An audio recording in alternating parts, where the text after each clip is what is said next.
Don't just live for tomorrow, or just live in yesterday. Just be glad for all you have that's in today. And though you've come through many obstacles. Hey everyone, Connie here, and welcome to my blind reaction to Jerry and Marge Go Large. This is a movie reaction, but is not a donation reward.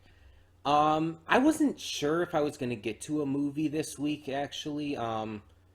Just various things led to just not being able to get to one at the beginning of the week.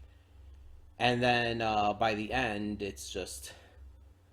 I was kind of debating whether or not I was going to get to it, and I decided, you know what? This movie came out. This is probably a movie that no one will ever request, but I want to react to it. Let's just get to this week and get back to donation rewards next week. So, what is Jerry and Marge Go Large? It is a Paramount Plus streaming service movie, and it is based on a true story film about a couple who become professional lottery players. Obviously, there's going to be some liberties taken with the film for entertainment purposes. But yeah, apparently it's based on a true story about a couple who began using the lottery like as kind of their profession in a way. And one of the big appeals of this movie is that it stars Bryan Cranston. Bryan Cranston, for those who somehow don't know, was Malcolm's dad in Malcolm in the Middle, but he is most known for these days as Walter White from Breaking Bad. He was also in the Legendary Pictures Godzilla movie, among many other things here and there. He's a great actor, like phenomenal ability, and this is, from what I've gathered, a more comedic movie, which, knowing him from Malcolm in the Middle, like I grew up with that, I know he can do comedy very well. Plus, if you've seen some of his interviews and stuff, he's just a genuinely funny person naturally. He's a goofball. He's a total goober. He loves to have fun. He does impressions of other actors and stuff. It's hilarious. But yeah, so all I know about this movie is the most basic premise. I don't know, like, the details about how they become professional lottery players. I don't know, like, where it ends up going. I don't know. I don't know the details. I saw the trailer, and that's what actually got me interested. I randomly saw it. I think on YouTube is where I first saw it. I think it was just randomly recommended to me. And yeah, it looked interesting enough, so I wanted to check it out. So, and I knew I wanted to react to it. And like I said, I really wouldn't expect this to ever be donated for or anything, so I wanted to get to this. And there's other movies I've been wanting to get to, but those ones I feel have a better chance of being requested at some point, so I decided not to go for any of those and just do this one this week. And like I said, we'll get back to donation rewards and all next week. It's just, I wasn't even sure I was going to get to this. It was kind of a last minute decision to do this. Again, because it's like, why not? Why not? But yeah, it sounds interesting, sounds pretty fun. How long is this? Let me just check that real quick. About an hour and a half, so it's a shorter film compared to some others that I've seen. But that's not necessarily bad. Sometimes shorter films can work, especially for a comedy. I feel like comedies don't need to be as long, but like the longer runtime is better for like bigger movies, dramas, or superhero films, or so on and so forth, stuff like that. Stuff that can obviously have comedy in them, but aren't like comedy movies. Comedy movies, I feel, actually benefit from being more around an hour and a half to like an hour and 45 minutes. And this is me saying that. I'm usually the one who says that all movies should be at least 2 hours. Comedies are actually one of the only exceptions to that.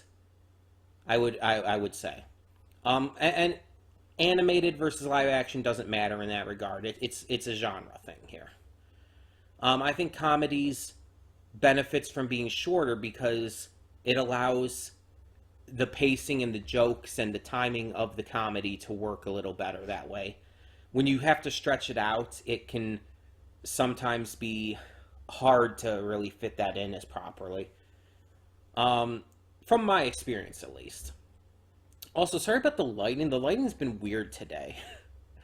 I've noticed. At some points it gets like really dark, but it's not dark outside. And in fact, the sky's actually pretty clear and blue. I don't know if it's just the sun going behind a cloud or something, but like it's pretty bright out. It's only 1 p.m. when I'm recording this, so I apologize. I could probably turn up the brightness on my screen here. That might help. Let's try that. But yeah, I'm definitely interested to see what they do with this film. That's not what I want. A little bit of that. Ooh, Gamma helped a bit.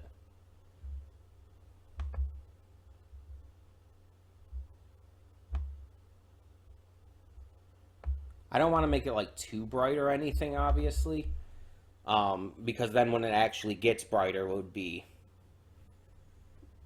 just too bright again. But yeah, we're just gonna get into this, hope for the best, and see what this film has in store. So when the screen fades to black, pause this redirect and go to the description below. Follow the link to the reaction, and after you watch it, come back here to the redirect and resume play. Because after it fades to black and fades back in, everything from that point forward will be my afterthoughts and will contain spoilers to the movie. So, that being said, thank you so much for tuning in, and I will see you at the reaction. And we are back, and we'll begin with spoilers in 3, 2, 1, now. You know, sometimes amongst all of the superhero media, amongst all of the high just intensity dramas and the emotional roller coasters out there in media, sometimes it's really nice to just sit back and watch a film that focuses on heart.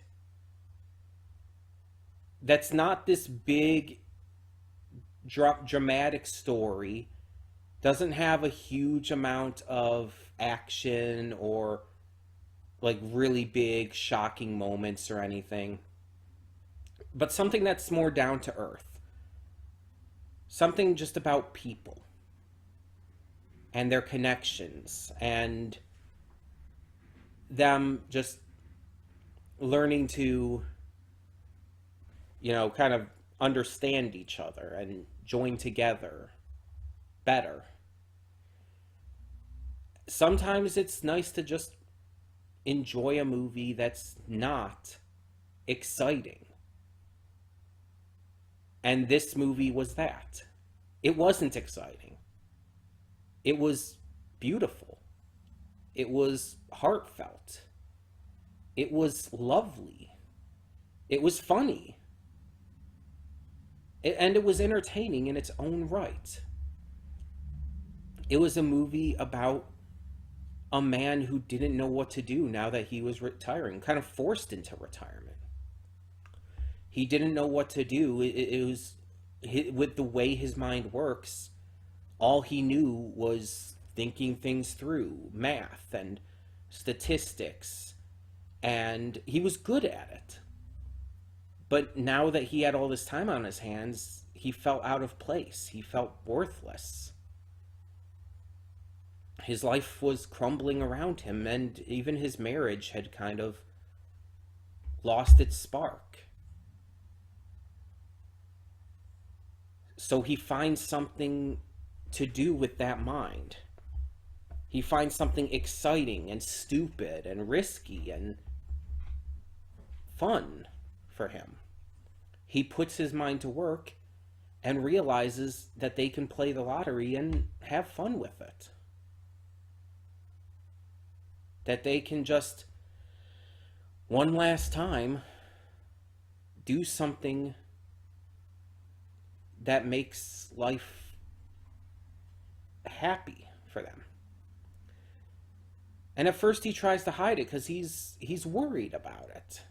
It's not illegal, but he's worried on how others will view it, especially since him and his wife never play the lottery. But once she finds out, and once everyone else starts finding out, he realizes this is what he wants to do. He's loving it. He's enjoying it. It's more than just the money. It's the joy that it brings into his life again. The joy it starts to bring into his marriage. And he realizes that he can share that joy with others, with his town that's been suffering. We see throughout the early part of the movie, you see this woman has her card declined. We see other stuff going down around the town where it's like, oh, things are not as great as they could be. The town needs a pick-me-up.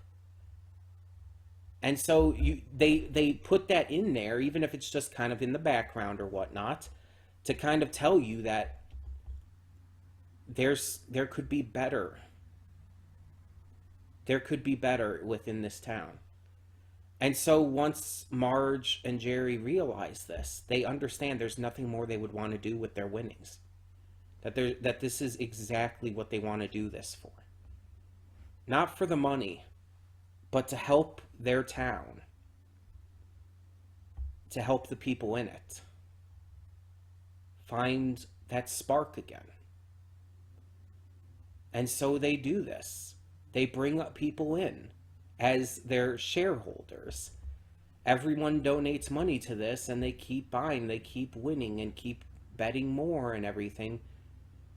They eventually have to go out of state to do it.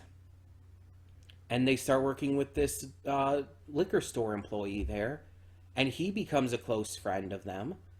And it keeps growing, and it's as it was put at the end, he used his gift to form human connections, to revitalize this small town, and to make people's lives better. There is no better thing to do in this world than to help others. And to use something that you are gifted at to do so, it's just the right thing to do. And we did have a hiccup with the bratty Harvard piece of shit. That little fuckwaffle who was only doing it himself for the money and to prove how smart he was. And in the end, his little empire he was creating collapsed. Partially because of Jerry and Marge's company, but also because of his own actions. The fact that he was doing this for himself, and it alienated everyone else, with a little helpful push from Jerry, in his empire, and it broke apart. And he couldn't do it anymore. He got his comeuppance for being an absolute little shit. And it's heartwarming. It's absolutely beautiful to see. And then you had the big thing at the end that came from the reporter. We have this reporter who's just trying to figure out what's going on. She's trying to do a story for her paper. And so she tries to figure it out. She's trying to find out what's going on. She's putting in the research. And when she eventually does, she talks to Jerry and finds out what's been going on. And she realizes she doesn't want to do this anymore. She doesn't want to put this out and make them look bad. She doesn't want to hurt them for what they're doing. But her boss tells her straight up, it's like, we're not running a puff piece here. We need an actual story. And so she's kind of forced to put it out. And it stops everything. The liquor store loses its lottery license. And it seems like everything is done. But when all else failed, the town came together and gave back to the man who gave so much to them. They went out, they did what he had been doing and got all those tickets. And in the end, he won almost $30 million in total. They all did. Over the course of this entire thing. And it's wild. Not because of the winnings, but because of what they did with this. And this was based on a true story. This was based on real events, real people. And I'm actually kind of wondering, I'm going to look it up, try to look it up here to see how much was like real.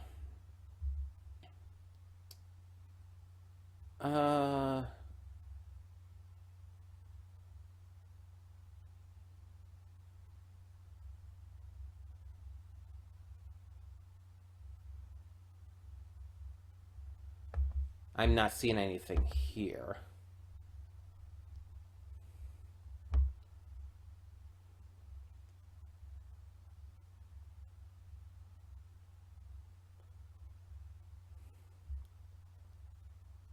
I don't know if I'm going to be able to find like a specific article, like how true it was.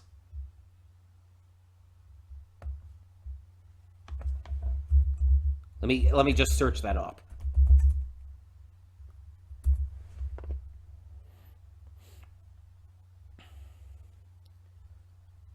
Okay, here's something. I actually found an article. Let's check it out. Okay, so this is on historyversushollywood.com. So I guess this is a website maybe dedicated to like this kind of thing. It even has pictures here like showing what they looked like in comparison. And yeah, the real Jerry Selby, he had the glasses and everything, the short hair. Not quite looking quite the same as Bryan Cranston, but there is a resemblance. But a lot of the others didn't exactly look the same. Like Rainn Wilson's character, Paul, he didn't look the same at all, really. Jake's character, Doug, the son, he didn't. So on and so forth. Okay, so. While the Paramount Plus movie is set in the present day, the real-life events began in 2003. Sure, I mean, obviously. Which was the year that Jerry Selby, then 64, figured out a loophole in a Michigan state lottery game called Windfall. He and his wife Marge, who live in a single stoplight factory town of Everett, Michigan, population 1900, spent roughly the next decade taking advantage of the game's mathematical flaw. Okay, so it actually took place over a longer period of time, I guess? Okay, in determining how accurate is Jerry and Marge Go Large, we confirm that they were indeed high school sweethearts. And they actually were married when Jerry was still in school. Okay. So they actually married in 1956. I guess if they had their parents' permit, I don't know. Maybe in that time people could marry at that age. I don't know.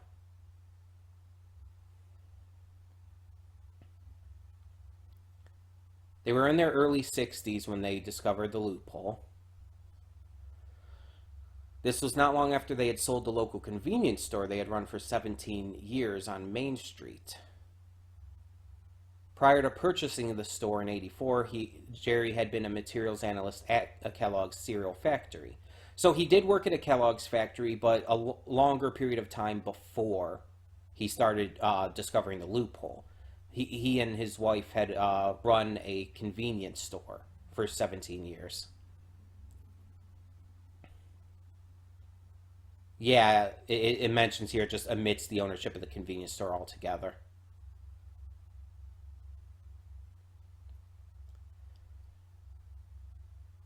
Okay, and we learned that it did just take Jerry Selby a matter of minutes to figure out the loophole in the game.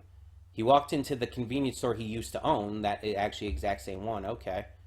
Noticed a brochure for a new state lottery game called Windfall. Read it, performed some quick lottery math, and says that in about 3 minutes he knew the potential.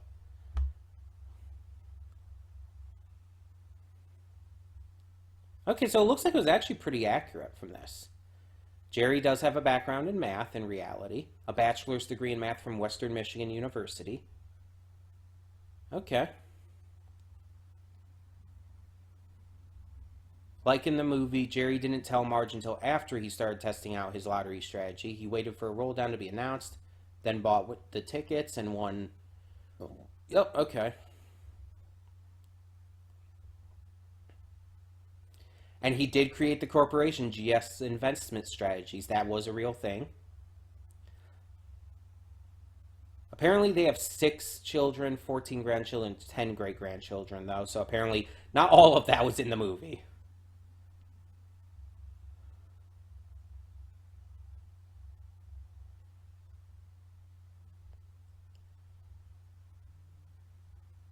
Okay, so Steve was based off of a real person as well. Larry Wilmore's character, Steve, the accountant.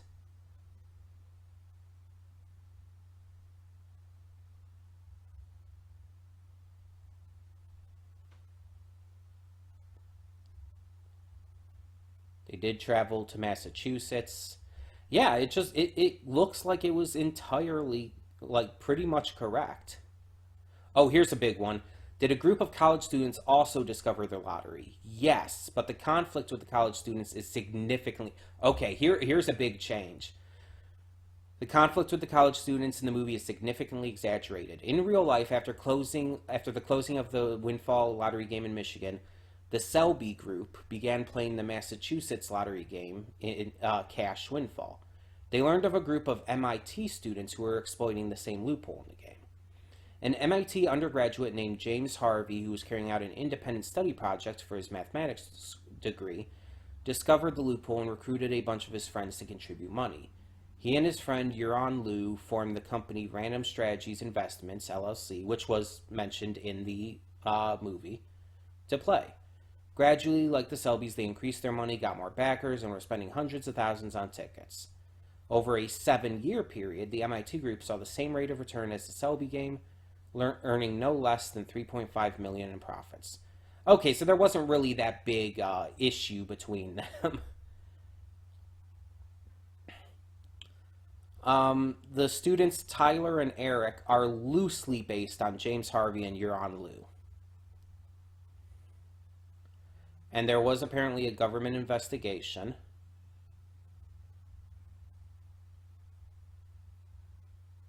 They did save all their tickets in case they were audited.